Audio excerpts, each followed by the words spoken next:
पुंडलिक वरदा हरी विठ्ठल श्री ज्ञानदेव तुकाराम पंढरीनाथ भगवान की जय. माऊली ज्ञानेश्वर महाराज की जय. जगद्गुरु तुकाराम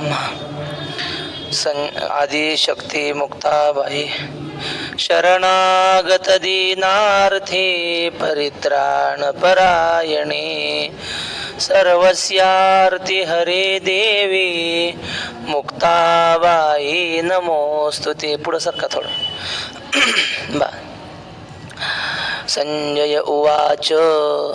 आता तुमच्याकडे जर ग्रंथ असता तर ते संजय कसं लिहिलंय ते कळालं असतं. ते य लिहिलंय ना तिथं य, मग काही काही संजय असं म्हणतात. संजय म्हणू नये, संजय असं म्हणावं. ते नाव आहे की नाही, संजयाचं नाव आहे, ते संजय असंच म्हटलं पाहिजे. आमचे श्री गुरु बबन महाराज मस्के यांना काल मी विचारलं फोन लावून परवा, म्हणलं महाराज हे वाचायचं कसं?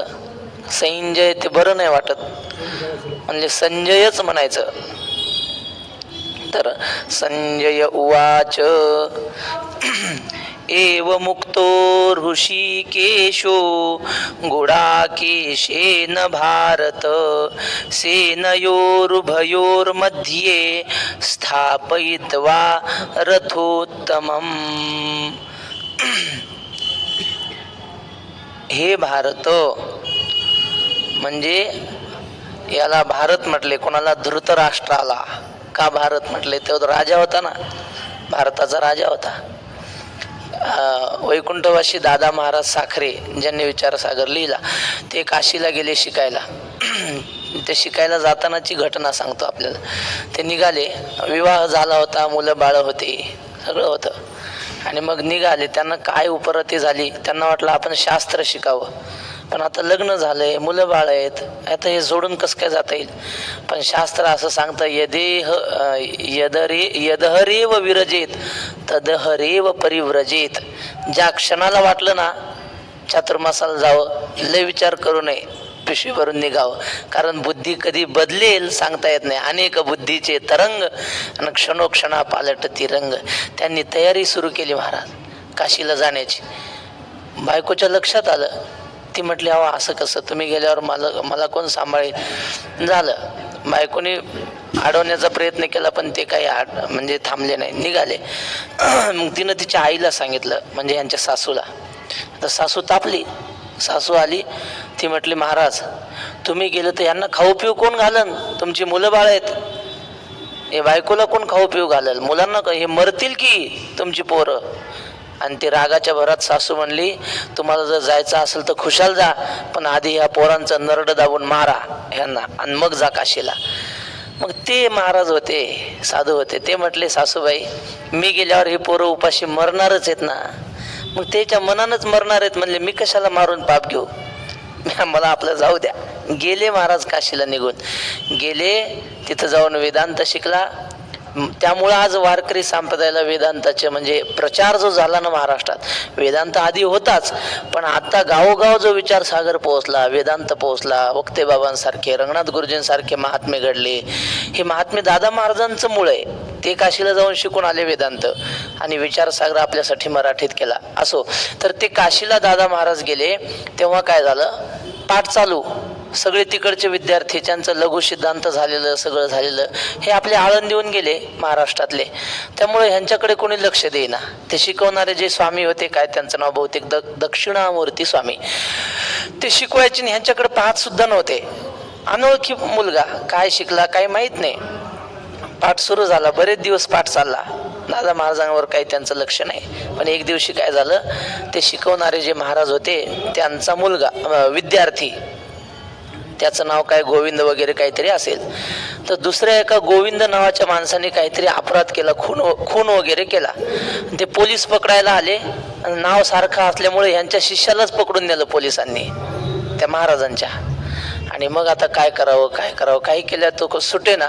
मग हे दादा महाराज साखरे होते की नाही, त्यांची वकिली झालेली होती इकडं पुण्याला, वकिलीचं अध्ययन झालेलं होतं. ते म्हणले, स्वामीजी आपल्या विद्यार्थ्याला सोडवण्याचं काम माझं, गेले कोर्टात, यांना सगळे कायदे कानून माहिती, सोडून आणलं त्या विद्यार्थ्याला. कोणाच्या? दक्षिणामूर्ती स्वामी जे काय होते ते स्वामींच्या शिष्याला सोडून आणलं. आणि मग या स्वामींना कळालं की हा जो महाराष्ट्रातून आलाय ना, हा साधा नाही आहे, हा हुशार मुलगा आहे, होतकरू आहे, याला शिकवलं पाहिजे. आणि मग त्यांच्या पाठीवर थाप टाकली आणि त्यांना म्हटले, महाराष्ट्रा तुला आता मी शिकवणार. काय म्हणले? महाराष्ट्रा तुला आता मी शिकवणार. महाराष्ट्राचा विद्यार्थी म्हणून काय म्हणले? महाराष्ट्रा. तसा हा भारताचा राजा आहे म्हणून हे भारत असं संजय म्हणतो. हे भारता म्हणजे हे धृतराष्ट्रा. एवं उक्तः गुडाकेशेन एवं उक्ता ऋषिकेशः. म्हणजे अर्जुन काय म्हणाला की हे देवा श्रीकृष्णा, माझा रथ 2 सैन्याच्या मध्ये ने, असं अर्जुन म्हणाला. असं म्हणाल्यावर श्रीकृष्णाने काय केलं? उभयोः सेनयोः मध्ये रथोत्तमं स्थापयित्वा. दोन्ही सैन्याच्या मध्ये श्रीकृष्णाने रथ उभा केला. भीष्म द्रोण प्रमुखतः सर्वेषांच महीक्षिताम् उवाच पार्थ पश्यैतान् समवेतान् कुरुनिती. कुठं उभा केला? भीष्म द्रोण प्रमुखतः सर्वेषांच महीक्षिताम्. मोठे मोठे राजे होते की नाही. वाच पार्थ पश्येतान समवेतान कुरुनिती. भगवान श्रीकृष्ण म्हटले, हे बघ अर्जुना, बघ हे सगळे मोठे मोठे राजे आहेत, त्यांना बघ नीट. असं उवाच पश्य एतान, यांना बघ. तत्रा पश्यत स्थितान पार्थ पितॄनथ पितामहान आचार्यान मातुलान भ्रातॄन पुत्रान पौत्रान सख्योस्तथा. तत्र अपश्यत. काय झालं? पार्थ तत्र उपस्थितान अपश्यत. त्या उपस्थित लोकांना पाहत होता. कोण कोण होते उपस्थित?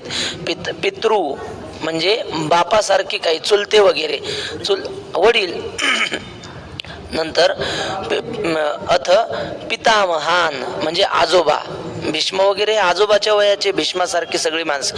आचार्यान म्हणजे गुरुवर्य सगळे. मातुलान म्हणजे मामे. भ्रातृन हे चुलत भाऊ वगैरे सगळे.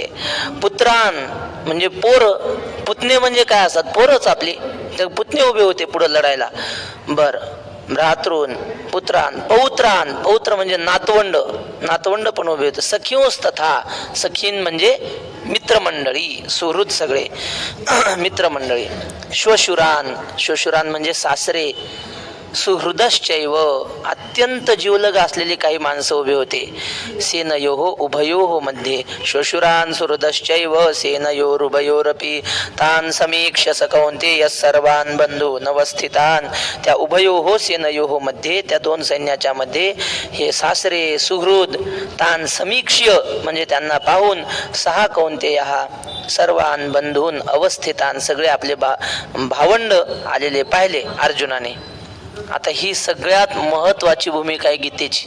अर्जुन पाहतो, देवाला सांगितलं रथ पुढे उभा कर, देवाने केला. पण देव असा हुशार, त्यानं दुर्योधनाच्या पुढे उभा केला असताना लगेच युद्ध सुरू झालं असतं महाराज. पण देव बरोबर गेला आणि द्रोणाचार्याच्या आणि भीष्माचार्याच्या पुढे रथ उभा केला. अर्जुनाला आधी हे दिसले पाहिजे, कारण हे दिसल्याशिवाय मोह उत्पन्न होणार नाही. आणि देवाने त्या दुर्योधनाच्या पुढे उभा केला. आता अर्जुनाने सांगितलं माझा रथ ने पुढे, मला पाहायचंय कोणाशी युद्ध करायचंय, मी घाबऱ्या लोकांशी युद्ध नाही करणार. वक्ते बाबा सांगायचे, तो रावण त्याचं विमान चाललं होतं असं आकाशातून, आणि जानकीचा स्वयंवराचा कार्यक्रम चालू होता, सीतेचा. हे हजारो लोक देशाचे राजे तिथे एकत्र आलेले. कुठं? मिथिला नगरीमध्ये. आणि ते रावणाने पाहिलं वरून, गर्दी कशाची आहे म्हणली, इथं काय आषाढी वारी भरली की काय? एवढं 30 लाख लोक यंदा वारीला, कमाल आहे की नाही? मग त्यांनी चौकशी केली, कशा? चल रे म्हणले, खाली उतरव विमान.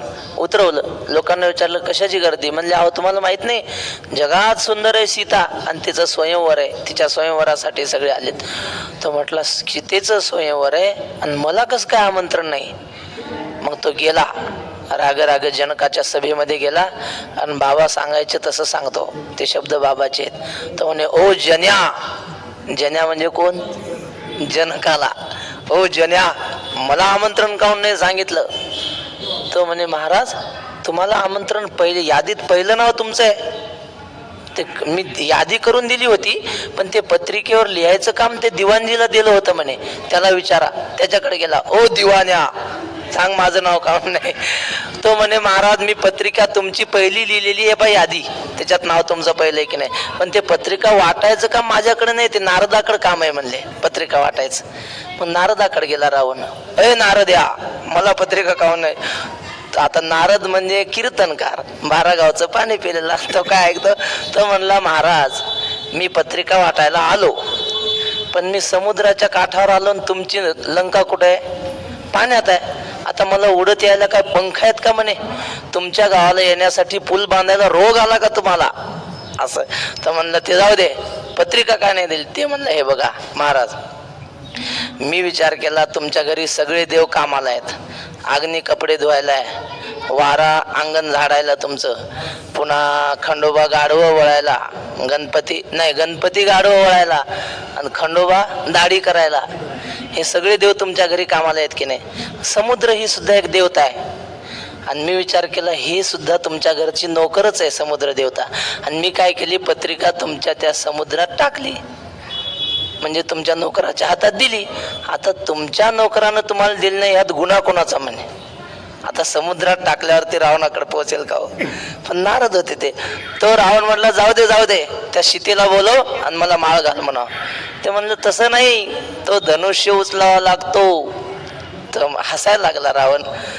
म्हणला अरे मी डाव्या हाताने कैलास पर्वत हलवला उचलला होता आणि समुद्र धनुष्य उचलायची काय गोष्ट करतो. ते म्हणला तरुणपणातल्या गोष्टी सांगू नका. लोक म्हणतात आम्ही 2 बगली 2 पोत्या गोण्या घ्यायचो आणि खालच्या मजल्यातून वर न्यायचो गोण्या, आणि आता तांब्या उचलत नाही. ते तरुणपणातलं सांगू नका, आता उचलून दाखवा. आला रावण. हे सगळे सभेमध्ये राजे बसलेले शक्तिमान सगळे. रावण आल्याबरोबर सगळे घाबरले. लोकांना वाटलं झालं आता आपलं काम झालं. रावण इतका शक्तिमान कोण आहे महाराज.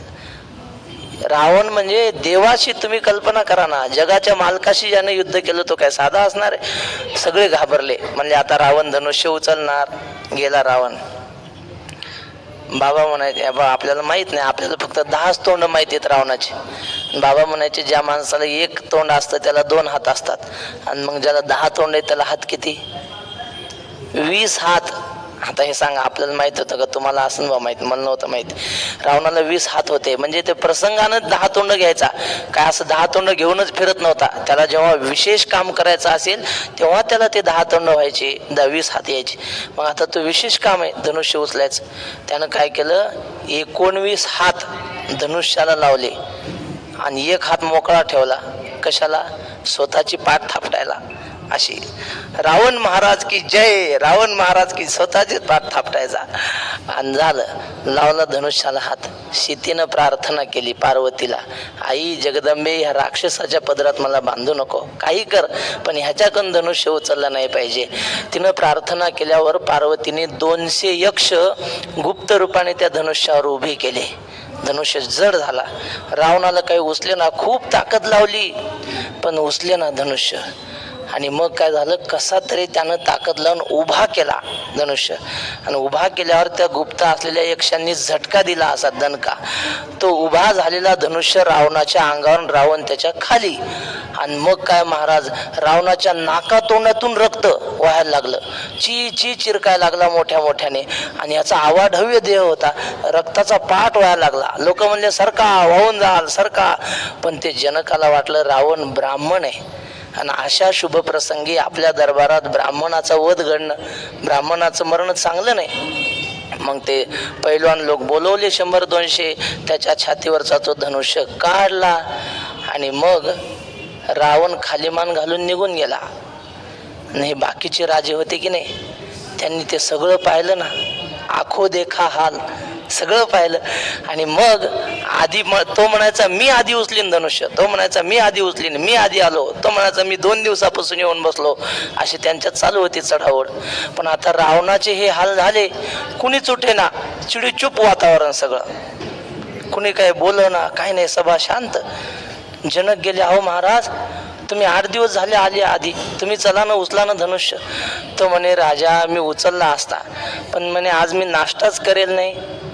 भूक लागलेली आहे पोटात, भूक लागल्यावर माझ्याच्यानं काही काम होत नाही. दुसऱ्याला म्हणले अहो तुम्ही चला ना, तुम्ही लय गडबड करत होते मगाशी. तर म्हणे आज कोण वार आहे? सोमवार आहे का आज? सोमवारी आमचं कोणतंच काम होत नाही म्हणे, आपल्याला सोमवार धार्जिन नाही. तिसऱ्याला म्हणले तुम्ही, तर म्हणे उचलायला काय, धनुष्य उचलणं म्हणजे काय बात आहे हो. पण म्हणे आपलं आधी एकदा होईल आहे काय, एकदा लग्न झालेलं आहे, आता धनुष्य उचला आणि पुन्हा सीतेशी लग्न करा आणि 2 बायकांना फजिती आहे का, त्यापेक्षा कशाला उचलता. झालं. तिसरा नाही म्हणे.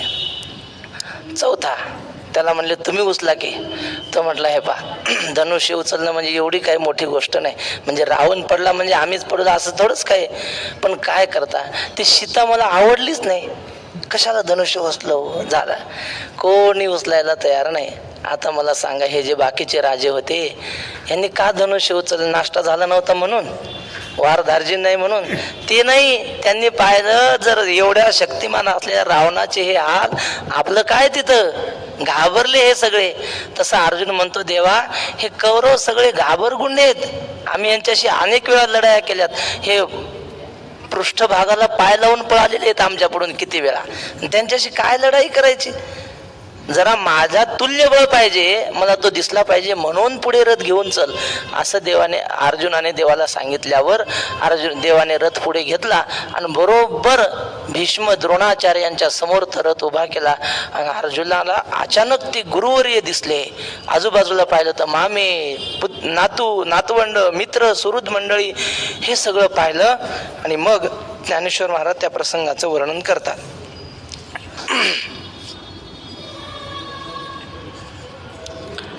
ऐका अर्जुन इतुके बोलिला, तव श्री कृष्णे रथू पेलिला, दोही सैन्या माझी केला उभा तेने.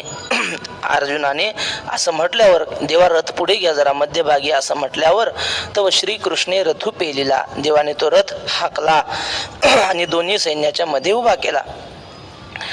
जेथ भीष्म द्रोणादिक जवळिकेची सन्मुख, पृथ्वीपती आणिक बहुत आहाती. ज्या ठिकाणी भीष्म द्रोणादिक होते त्यांच्याच सन्मुख, माऊलीने बघा पहिल्या ओळीत लिहिले की त्यांच्या सन्मुख रथ नेऊन उभा केला. पृथ्वीपती आणिक बहुत आहाती, अनेक राजे होते पण मुख्य ते.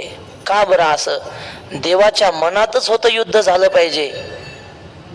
आपण म्हणतो देवानं समजूत घातली की, देव ते काय म्हणतात, संधी करायला गेला होता, शांतिदूत होऊन गेला होता देव. दुर्योधनाला सभेत मध्ये विनंती केली देवाने, हे बघ दुर्योधना, भांडणाने कुणाचंही भलं झालेलं नाही.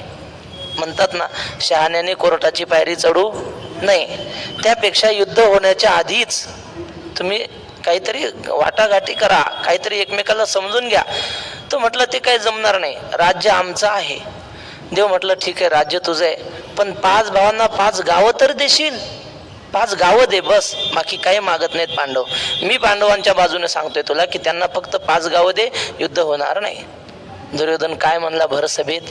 जगाच्या मालकाला म्हणला, सुस्याग्रम नैव दास्यामी विना युद्धेन केशव. सुईच्या आग्रावर बसेल एवढी जमीन देणार नाही युद्धाशिवाय. अशा भावनेची जी लोक आहेत ना, ते दुर्योधनच म्हणायचे. ते म्हणतात 2 एकर गेलं तर चालीन, पण भावाला सोडणार नाही, 30 भर जमीन सोडणार नाही. आणि त्या 30 भरासाठी 10-10 एकर गमावून बसतात. म्हणजे दुर्योधनाच्या जातीचे. जाऊ द्या. आणि देवाने ठरवलं ठीक आहे, मग आता युद्ध झाल्याशिवाय पर्याय नाही, तुझ्यासारख्याला जगण्याचा अधिकार नाही, हे देवाला माहीत होतं. आणि देवाने युद्ध मनात धरूनच हे सगळं केलं होतं. भीष्म द्रोणाचार्यांच्या समोर रथ उभा केला. तिथं स्थिर करून या रथू अर्जुन असे पाहतू, तो दळभार समजतू संभ्रमेसी. आणि मग अर्जुनाने काय केलं, तो सगळं सैन्य पाहू लागला अर्जुन. आणि कसं संभ्रमेसी म्हणजे त्वरेने, अत्यंत लगबगीने. कारण आता युद्धाची वेळ झाली, बाकीच्यांनी तर बाण मारायला सुरुवातही केली. मग आता हा कुठपर्यंत थांबेल? ह्याने गडबडीनं पाहिलं सगळ्याकडे. मग देवा म्हणे देख देख, हे गोत्र गुरु अशेख, तव कृष्ण म्हणे नावेक विस्मो झाला. मग देवाला अर्जुन म्हणला, देवा बघ बघ, अरे हे गोत्र गुरु अशेख, हे सगळे आमचे नातेवाईक आहेत, आमच्या घराण्यातली सगळी मोठी मोठी जाणती माणसं, ज्यांच्या मांडीवर आम्ही लहानाचे मोठे झालो, ज्यांच्या हाताला धरून चाललो, हे सगळे आमच्या कुळातली मोठी मोठी माणसं उभी आहेत म्हटले माझ्या समोर. असं म्हटल्याबरोबर कृष्ण मनी नावेक विस्मो झाला. तेव्हा म्हटलं अरे हा काय बोलायला लागला, ही रणांगणावरची भाषा आहे का? दोघांची कुस्ती ठरली, दोघांनी दंड थोपटले आणि एकमेकाला आता धरणार. तेवढ्यात एक पहिलवान म्हणतो, बरं का मंडळी, हा माझा मावस भाऊ आहे, ह्याला कसं काय मी पाडू? असं म्हणायला लागल्यावर ते शोभतं का हो? लोकांना बरं वाटतं का ते कुस्ती पाहणाऱ्या? ते म्हणतं, तुला मावस भाऊ हे कुस्ती ठरायच्या आधी कळलं नाही का? तसं देवाला आश्चर्य वाटलं, हा काय म्हणतोय, आता बाण घेऊन युद्ध करायचंय? हो, हे आमच्या कुलातले मोठे माणसं देवा, असं म्हणायला लागला. आणि हे ऐकून देवाला नावेक विस्मो झाला. क्षणभर देवाला आश्चर्य वाटलं की काय विपरीत सगळं आहे. तो आपण या आपण म्हणे, इथं काही कवन जाणे, हे मनी धरले येणे परी काही आश्चर्य असे. देव मनातल्या मनात आपल्यालाच म्हणू लागला, इथं काही कवन जाणे, इथं कस काय म्हणले हे अर्जुनाला, मनी धरले येणे परी काही आश्चर्य असे. हे विचार कसे काय ह्याच्या मनात आले, हे माझे हे असं कस काय म्हणायला लागला.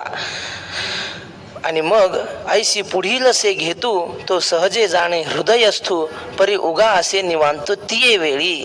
ज्ञानेश्वर महाराज म्हणतात, ज्या अर्थी हा माझे म्हणायला लागला त्या अर्थी हा रडणार. हे देवाला कळलं पुढचं, कारण देव प्रत्येकाच्या हृदयात आहे ना. प्रत्येकाच्या हृदयात काय चाललं हे त्याला कळत नाही का? न सांगता तुम्हा कळू येते अंतर, विश्वी विश्वंभर परिहार चिन्ह लगे. प्रत्येकाच्या हृदयात तो असल्यामुळे हृदयात काय चाललं हे त्याला कळलं की हे आता पुढं वातावरण बदलणार. असे उपनिषदातलं सूत्र आहे, प्रियत्वाम रोत्स्यती. ज्याच्यावर आपण प्रेम करू ना ती गोष्ट आपल्याला एक दिवस रडवणारच, हा सिद्धांत आहे. म्हणून संसारातल्या कुठल्याच वस्तूवर खरं प्रेम करू नये, प्रेम करावं देवावर. आता काका समोर बसलेले आहेत, काकांच्या समोर सांगतो, बाबा फोन लावायचे घरी, आणि मग फोन लावला की 10-15 मिनटं बोलायचे सगळ्यांना, लहान लेकरं विकरं सगळे. मग फोन झाल्यावर मग म्हणायचे, अरे आपलं प्रेम जरी नसलं घरच्या लोकांवर दाखवावं लागते म्हणे, नाही तर मग लोक आपल्याला भाकर देणार नाहीत. खरं प्रेम भक्ताचं देवावरच, पण संसारिक लोकांवर दाखवावं लागतं. असो, तेव्हा जर खरं प्रेम केलं संसारावर तर संसार रडवल्याशिवाय राहत नाही. देवाच्या लक्षात आलं की आता हा रडणार, पुढील असे घेतो परी उगा असे निवांत ती वेळी. आता काहीतरी गोंधळ होणार हे देवाच्या लक्षात आलं, पण देव शांत होता. देव म्हणला आता पूर्ण घडू द्यायचं, काय याला बोलायचं तेवढं बोलू द्या. तर तेथ पार्थ सकळ पितृपितामह केवळ गुरुबंधू मातृ देखता झाला. आणि त्यानंतर पार्थ सगळ्यांना अर्जुन पाहू लागला. पितृपितामह केवळ म्हणजे वडिलांसारखे आजोबांसारखे सगळे, गुरु बंधू मातुळ, गुरु भाऊ आणि मातुळ म्हणजे मामे देखता झाला. इष्टमित्र आपुले कुमारजन देखले, हे सकळ असते आले त्या माझी.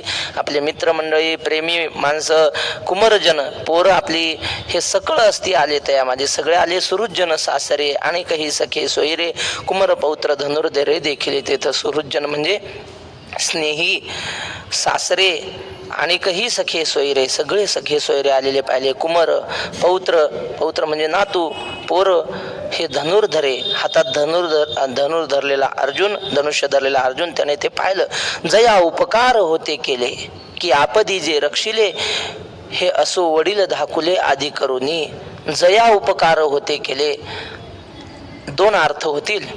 एक, आम्ही ज्यांच्यावर आजपर्यंत उपकार करत आलो अशी काही लोक आहेत, आणि ज्यांनी आमच्यावर उपकार केले असे आहेत. जया उपकार होते केले की आपदी जे रक्षिले, संकटाच्या वेळी ज्यांनी आमचं रक्षण केलं किंवा संकटाच्या वेळी आम्ही ज्यांचं रक्षण केलं ते माझ्यासमोर उभे आहेत. एकदा काय झालं, हे म्हणजे अज्ञातवासात होते पांडव, नाही अज्ञातवासात नाही वनवासात होते. वनवासात, अज्ञातवास शेवटी 1 वर्ष, पण वनवास किती वर्ष होता? 14 वर्ष प्रभू रामाला होता. 12 वर्ष, हा 12 वर्ष पांडवांना. त्या महाभारताची मालिका आहे ना, त्याच्यात काहीतरी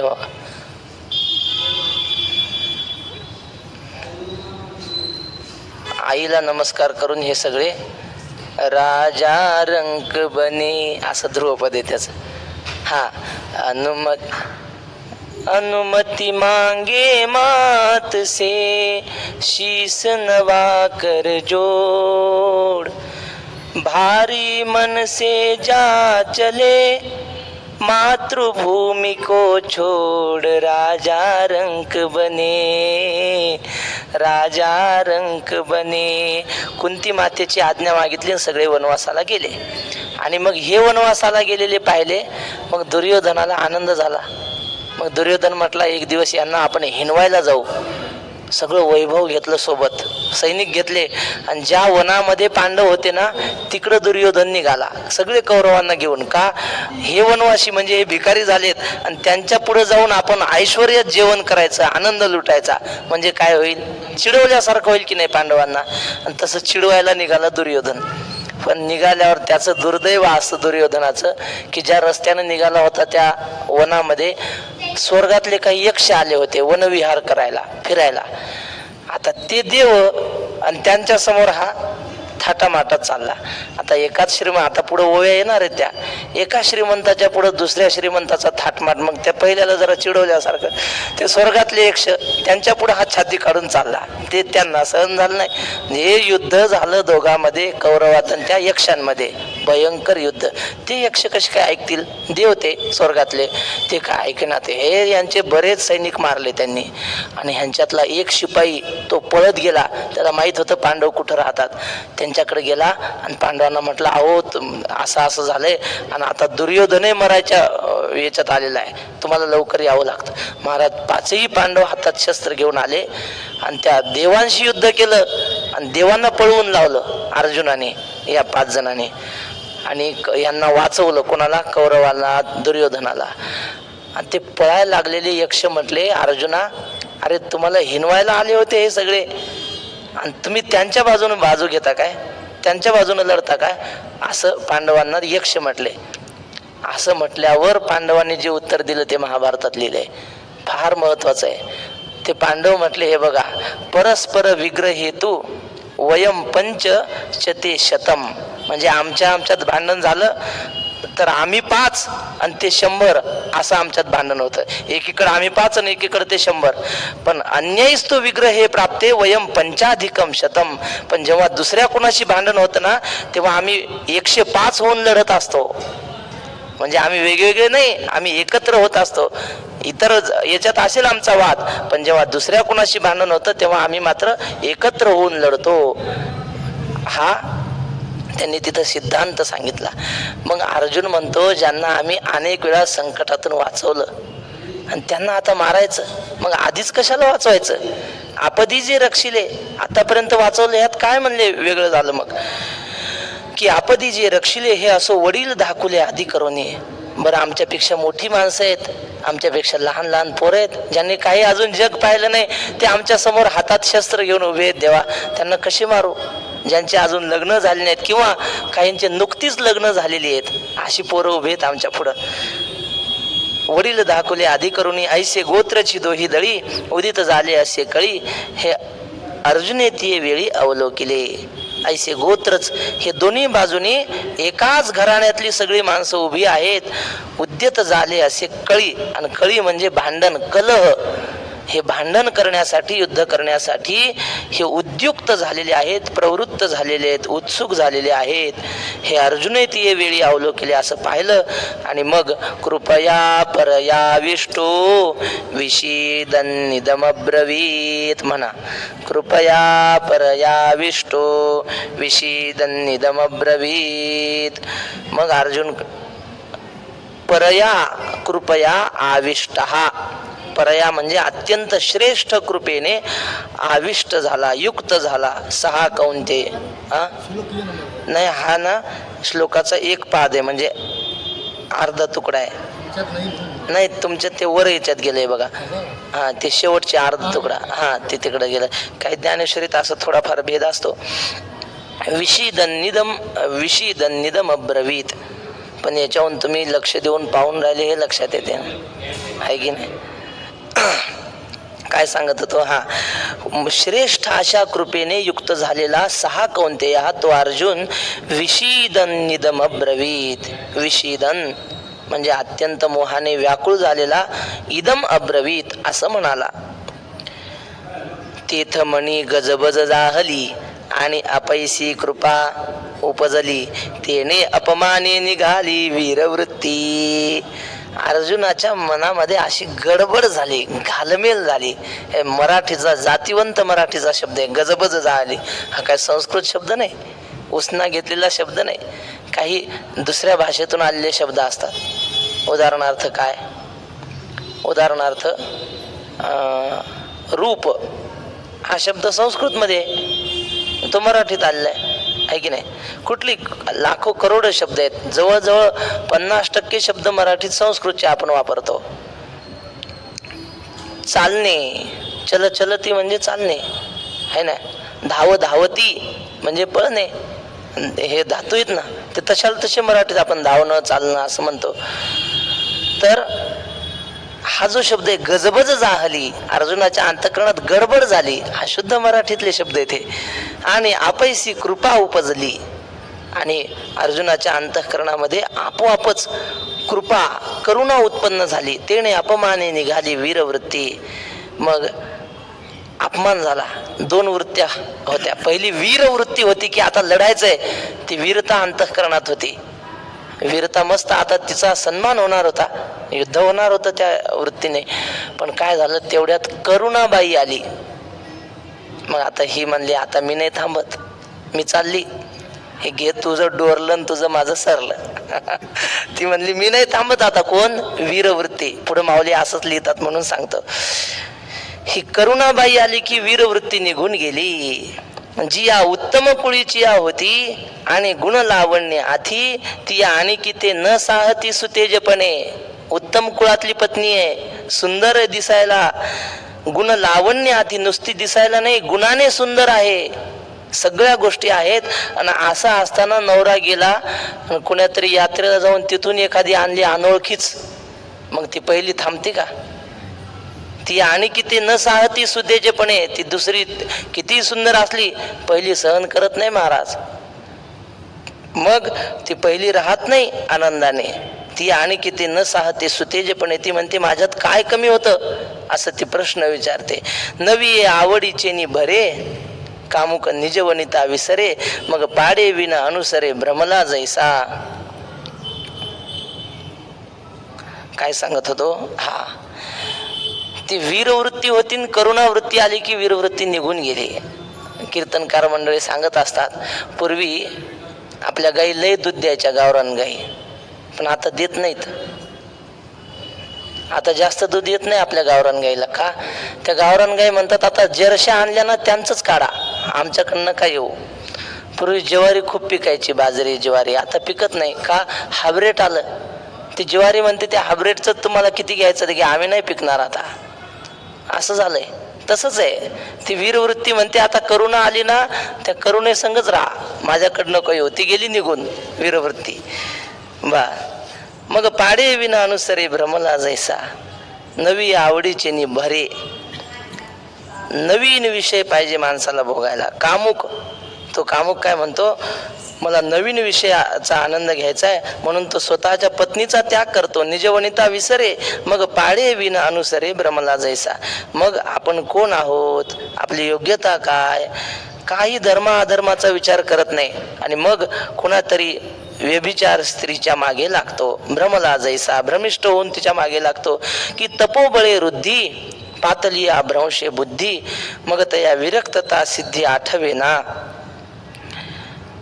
तप केलं एखाद्या माणसाने तर त्याला काय होतं, त्याचं तप वाढल्यानंतर रिद्धी, रिद्धी म्हणजे संपत्ती प्राप्त होते तपस्वी माणसाला. केवढाले आश्रम उभे राहतात महाराज, तुम्ही उत्तरेत जाऊन पहा. थोडं तपश्चर्या केली, एखादी दंडवत परिक्रमा केली की लोक मग किती ओततात त्यांच्याकडे आणून. कशाचा परिणाम तो, त्यांनी जे तप केलेलं असतं त्या तपामुळे लोक आकर्षित होतात त्यांच्याकडे. तपोबळे वृद्धी, मग ऐश्वर प्राप्त होतं वृद्धीमुळं. पण मग ते ऐश्वर आलं की ते ऐश्वर माणसाला भ्रमिष्ट करतं. पातलिया भ्रंशे बुद्धी, पैसा आला की बुद्धी भ्रष्ट होते. मग त्या विरक्तता सिद्धी आठवेना, मग ज्या विरक्ततेनं तप केलं होतं ती विरक्तता आता राहत नाही पैसा आल्यावर. तुम्हाला घडलेली घटना सांगतो. ऋषिकेशमध्ये एक उडिया बाबा म्हणून संत होते. नाव कदाचित मागं पुढं होईल. अखंडानंद स्वामीचे गुरु. ते ग्रंथ डॉक्टर बाबांनी छापले की नाही, श्रीमद भागवत, रामायण, ते अखंडानंदांचे छापलेले आहेत. तर ते अखंडानंदांचे गुरु होते. आणि त्या उडिया बाबांकडे एक संसारिक माणूस आला, पण संसाराचा त्याने त्याग केला होता. तो म्हटला, महाराज माझ्याकडे सगळे, गाडी आहे, घोडे आहेत, पत्नी आहे, मुलं बाळ आहेत, सगळं आहे, पण मला आता संसारात मन रमत नाही. मला वाटतं वैराग्य धारण करावं आणि शास्त्र अभ्यास करावा. ते म्हटले ठीक आहे, काही हरकत नाही. जवळ ठेवून घेतलं, त्याला शिकवलं, पुढे त्याला संन्यास दिला. आणि संन्यास देऊन पुन्हा त्याला सांगितलं की आता तुझा अभ्यास झालाय, तुझ्या मनाने तू धर्मप्रचार कर. मग त्याने काय केलं, एक मोठा आश्रम काढला ऋषिकेशच्याच एका भागामध्ये. मोठा आश्रम, हजारो शिष्य, मोठे मोठे श्रीमंत माणसं त्याचे शिष्य. घडलेली घटना आहे. आणि मग त्याला वाटलं आपण आपल्या गुरुला काहीतरी दिलं पाहिजे. त्यानं एक बॅग भरली पैशाची, नोटा त्याच्यात नुसत्या करोडो रुपये. ती बॅग घेतली आणि त्या महाराजांच्या भेटीला गेला, ज्यांच्याकडे शिकला होता त्यांच्याकडे, त्या उडिया बाबांकडे. ती बॅग ठेवली, नमस्कार केला. स्वामीजी इसमें पैसा है, आपके लिए लाए है. स्वामीजीने आज त्या बॅगकडे पाहिलं, त्याला हातही नाही लावला, उठून निघून गेले. त्याला वाटलं घेतलं नाही. पुन्हा 2 दिवस तो मुक्कामी थांबला. 3ऱ्या दिवशी पुन्हा त्याने विनंती केली, स्वामीजी घ्या की, तुमच्यासाठी आणली, गुरुदक्षिणा आहे.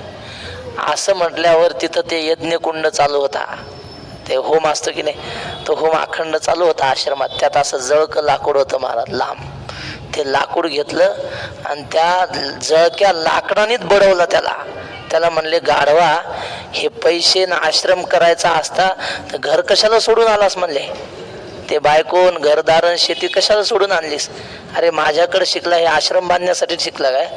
माझ्याकडे शिकला, हे पैसे गोळा करायसाठी शिकला का? गोष्ट संपली.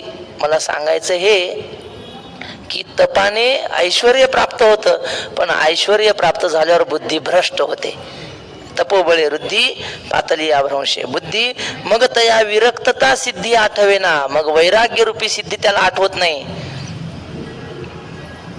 तैसे अर्जुना तेथ झाले. अर्जुनाला तसंच झालं. असं ते पुरुषत्व गेले. अर्जुन काय साधा माणूस आहे का महाराज? एवढा मोठा प्रसिद्ध वीर. काहीतरी असं म्हटलंय बघा त्यात मोरोपंतांनी, झाले तर बहु होतीलही बहु परी या सम. हा अर्जुनासारखे, अर्जुनाच्या आधी अनेक युद्ध होऊन गेले आणि पुढेही होतील, पण अर्जुनासारखा कोणी होणार नाही.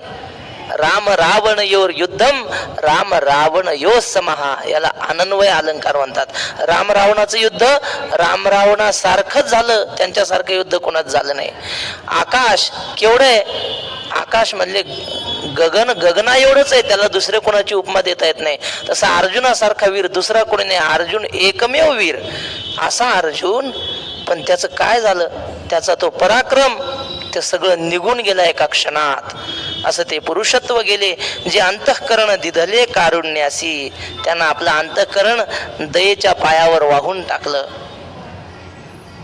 ओक्ते बाबा म्हणायचे, आम्ही इथं मावशी होत्या सेवा करायला, आम्ही होतो दिवसभर काही काम नाही, बाबा मोकळे. मग काही प्रश्न विचारायचे, जे मनात आले ते प्रश्न. मी म्हणायचो, बाबा तुकाराम महाराज सांगतात दया करावी, सगळ्यांवर अहिंसा करावी, आणि देवानं तर युद्ध करायला सांगितलं गीतेत, आणि ते स्वजनाच्या समोर. बाबा म्हटले तसं नसतं. दया म्हणजे सैनिकानं दया करू नये. आता तिथं सीमेवर उभा आहे आणि तो जर म्हणायला लागला हातात बंदूक घेऊन, अहिंसा परमो धर्म, हा मारू नये कोणाला, असं मग त्याच्यासाठी नाहीये. हे दया वगैरे सांगितले साधूसाठी सांगितलेत, हे योद्ध्यासाठी नाही. योद्ध्याने त्याचा धर्म, दया तिचे नाव भूतांचे पालन, आणि अनेक निर्दळन कंटकाचे. पाप्याला मारणं ही सुद्धा दयाच आहे, हे तुकाराम महाराजांनी शिकवलं ना. पण अर्जुनाच्या अंतःकरणामध्ये हे कारुण्य उत्पन्न झालंय. देखा मंत्रज्ञ बरळू जाय, मग तेथ का जैसा संचारू होय, तैसा तो धनुर्धर महामोहे आकळीला. तो भूत उतरवण्याचे काही मंत्र असतात, आणि ते मंत्र जर चुकीचे म्हणले तर भूत उतरायचं, तिथे मंत्र म्हणणाऱ्यालाच भूत लागतंय. चुकीचा जर उच्चार झाला तर. तसं झालं म्हणले अर्जुनाला, भूत लागलंय. आता काय बोलेल काय सांगता येतं. दे का मंत्रज्ञ बरोळ जाय, मग तेथ का जैसा संचार होय, तैसा तो धनुर्धर महामोहे आकळीला. महामोहरूपी भूतच लागले, म्हणून असता धीर गेला, हृदयात राव आला, जैसा चंद्रकळी शिवतला सोमकांतो. सोमकांत नावाचा मणी असतो, एक सूर्यकांत असतो. सूर्यकांत म्हणजे सूर्य उदय झाला की तो मणी पाझरतो, असा पातळ होतो, थोडा थोडा विरघळत जातो. आणि चंद्रकांत नावाचा मणी चंद्र उदय झाला की चंद्राच्या प्रकाशाने तो मणी असा पाझरतो, त्याचा द्रवरूप होतो तो मणी. चंद्रकळी शिवतला, चंद्राच्या किरणाने त्या याला शिवल्याबरोबर तो मणी पाझरतो. त्याप्रमाणे अर्जुनाचं हृदय पातळ झालं, द्रवरूप झालं. जे वज्रासारखं कठोर हृदय होतं ना, कशानेही न पगळणारं होतं, ते अर्जुनाचं हृदय विरघळायला लागलं, पातळ व्हायला लागलं. तया परी पार्थू अतिस्नेहे मोहितू, मग सखेद असे बोलतो श्री अच्युतेसी. मग त्याप्रमाणे त्या सोमकांतू म्हणण्याप्रमाणे अर्जुनाचं हृदय अतिस्नेहाने विरून गेलं, पातळ झालं. मग सखेद, मग अत्यंत दुःखी अंतःकरणाने अर्जुन श्रीकृष्णाला बोलायला लागला. श्री अच्युतेसी, ज्ञानेश्वर महाराज मुद्दाम अच्युत शब्द वापरतात. अर्जुन च्युत झालाय, त्या वीरवृत्तीपासून अर्जुन विचलित झालेला आहे, आणि त्या विचलित झालेल्या अर्जुनाला, च्युत झालेल्या अर्जुनाला अच्युत असलेला परमात्मा देव प्रेमात गुंतत नाही कोणाच्या. त्या गोकुळातल्या गवळणी किती प्रेम करायच्या, किती म्हणजे त्याला माप नाही. नारद महर्षींनी प्रेमाची व्याख्या करताना देवाची भक्ती कशी करावी म्हणले, गोकुळातल्या गवळणींनी जशी केली तशी करावी. यथा व्रज गोपिका नाम, त्यांच्यासारखं दुसरं उदाहरण नाही. देवाला बायका 16,108 होत्या, पण ते गोष्ट सांगतात की नाही, काय झालं ते देवाचं डोकं दुखत होतं. एकदा रुक्मिणी का कोणीतरी देवाशी भांडली. ती म्हणली, का हो सारखं त्या राधीचं नाव घेत असता, राधीचं नाव घेतात, राधा लय माझ्यावर प्रेम करायची, मला लहानपणी लय सांभाळून, काय त्या गोपिकांचं वर्णन करू. काय म्हणले त्या गोकुळात, आम्ही नाही बायाच आहेत की आम्ही प्रेम करतो की जीवापाड. झालं ते म्हटले प्रसंगानुसार कधीतरी दाखवू यांना. आणि मग काय झालं, नारद महर्षी आले आणि देवानं पाहिलं, हा आपल्याला नाटक करायला चांगला जोडीदार आहे म्हणले. देवानं सुरू केलं ना, गडबडा लोळायला लागला देव. नारद म्हणले, अहो देवा काय झालं, काय ना म्हणले, पोट लय दुखतंय, काय करू, फारच पोट दुखतंय, राऊत बाबा सांगत असतात. आणि मग नारद महर्षी म्हणले, मग आता नेहमीच दुखतंय का आजच दुखायला लागलंय. नेहमी दुखणाराला मग त्याचं औषधही माहीत असतं कुठं भेटतं ते. नेहमीच दुखतंय का आजच दुखायला लागले म्हणले, नेहमीच दुखतंय. बरं म्हणले, मग औषध म्हणले, आता तुम्ही बघा, मी नाही सांगणार. म्हणजे सांगा नेमकं काय औषध आहे. देवाने सांगितलं, काय नाही, औषध सोपं आहे. माझ्यावर प्रेम करणारा जो कोणी असेल ना, त्याच्या पायाची माती आणायची किंवा त्याच्या पायाचं तीर्थ आणायचंय, मला पाजायचं, माझं पोट शांत होतं. ते म्हणलं, त्यात काय, अहो सगळी द्वारकातल्या सगळ्या तुमच्या पत्न्या, सगळे सेवक तुमच्यावर प्रेमच करणार आहेत ना. शेजारीच रुक्मिणीचं हे होतं, महाल होता. गेला नारद, म्हणले, आई साहेब तुम्हाला माहिती का, देवाचं पोट भयंकर दुखतंय. आणि औषध म्हणले, काही नाही, एखाद्या भक्ताच्या पायाचं पाणी आणायचंय, द्या की तुमच्या. हे बाबा तू काही येडा झाला का, एक तर आमचा नवरा आहे, तो जगाचा मालक आहे, आणि आमच्या पायाचं पाणी त्याला पाजायचं, अरे आम्हाला नरकात जावं लागेल की. तिनं दिलं नाही. इथून तिथून सगळ्यांकडे गेले, कोणीच दिलं नाही. मग आता काय करावं. नारद महर्षी शेवटी गेले गोकुळात, आणि गोकुळातल्या गवळणी श्रीकृष्णाचं सतत चिंतन करत होत्या. त्यांना दुसरं काही नाहीच. लहानपणी कृष्ण गेला गोकुळ सोडून, तेव्हापासून त्याच्याच नावाचं स्मरण. दळिता कांडिता जेविता गे बाई, किंवा दळिता कांडिता दळिता कांडिता तुझ गायीन अनंता, दळिता कांडिता, सतत त्याच नामस्मरण त्या करायच्या. आणि नारद महर्षी आले आणि त्या राधेला सांगितलं, राधे अगं देवाचं फार पोट दुखतंय. म्हणले, मग काय औषध काय त्याचं. काय नाही म्हणले, एखाद्या भक्ताच्या पायाचं तीर्थ नाही तर पायाची धूळ पाहिजे देवाला तिथं लावायला. ते म्हटले, मग त्यात काय, पाहिजे तेवढं घेऊन जा. नारद महर्षी म्हणले, पाहिजे तेवढं घेऊन जा म्हणजे कळलं का तुला काय. देवाला जर आपल्या पायाचं पाणी पाजलं तर करोडो करोडो वर्ष नरकात सडावं लागेल. देवाकडे पाठ करून बसणं गुन्हा आहे, इथं नाही गुन्हा पाठात गीतात, पण देवाचा अपमान होईल अशी कृती करणं गुन्हा आहे ना. आणि खुशाल म्हणले पायाचं पाणी पाज म्हणतेस, तुला नरकात जावं लागेल. ती म्हणली नारदा, आमच्या पायाच्या तीर्थानं जर तो सुखी होत असेल, त्याचं पोट दुखणं थांबत असेल, करोड काय 100 करोड वर्ष नरकात जायला आम्ही तयार आहोत. न्या आमचं पाणी. चंद्र सूर्य आहे तोपर्यंत आम्ही नरकात राहू, त्याची काळजी करू नका. गेले नारद महर्षी. आणि देव पोट दुखत होतं मधल्या घरात, आणि ते नारदाने तीर्थ आणलं, ते घेऊन चौकात आले. घेऊन चौकात येऊन सगळ्या बायकांच्या समोर ते तीर्थ पिलं आणि म्हणले माझं पोट शांत. म्हणजे काय दाखवलं? प्रश्नाचं उत्तर दिलं त्यांच्या. काय राधीचं नाव घेता सारखं? ती म्हणली माझ्यासाठी नरकात जायला भीत नाही, माझ्या सुखासाठी. कशासाठी सांगितलं हे? एवढं प्रेम करणाऱ्या त्या गवळणी होत्या, पण देव त्यांच्यापाशी राहिला नाही. लहानपणी आला आहे तुका म्हणे धर्म संस्थापने, केला नारायणे अवतार. वयाचा 11व्या वर्षापर्यंत राहिला गोकुळात, आणि योग्य वेळ आली धर्म संस्थापनेची, दुष्टांना मारण्याची. गोकुळाचा निरोप घेतला. त्या गवळणी आडव्या पडल्या होत्या रस्त्यावर. नाथ महाराजांनी फार सुंदर वर्णन केले, पण आता हे काही कीर्तन नाही चालीत म्हणायला. ते गवळण आहे बघा. नंदाच्या अंगणी मिळाल्या गवळणी, आणि रथी चढले वनमाळी, आकांत गोकुळी, भूमी पडल्या व्रजबाळी, कोण त्या सांभाळी.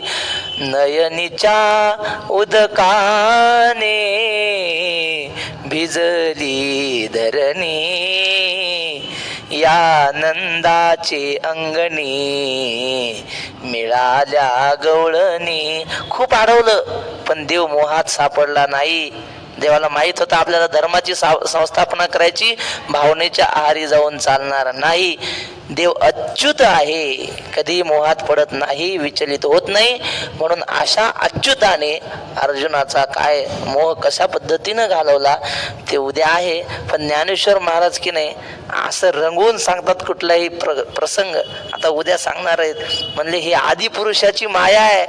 अर्जुन काय ब्रह्मादिकांना आवरलेली नाही, ही माया मोह असा आहे. म्हणून उद्याचं चिंतन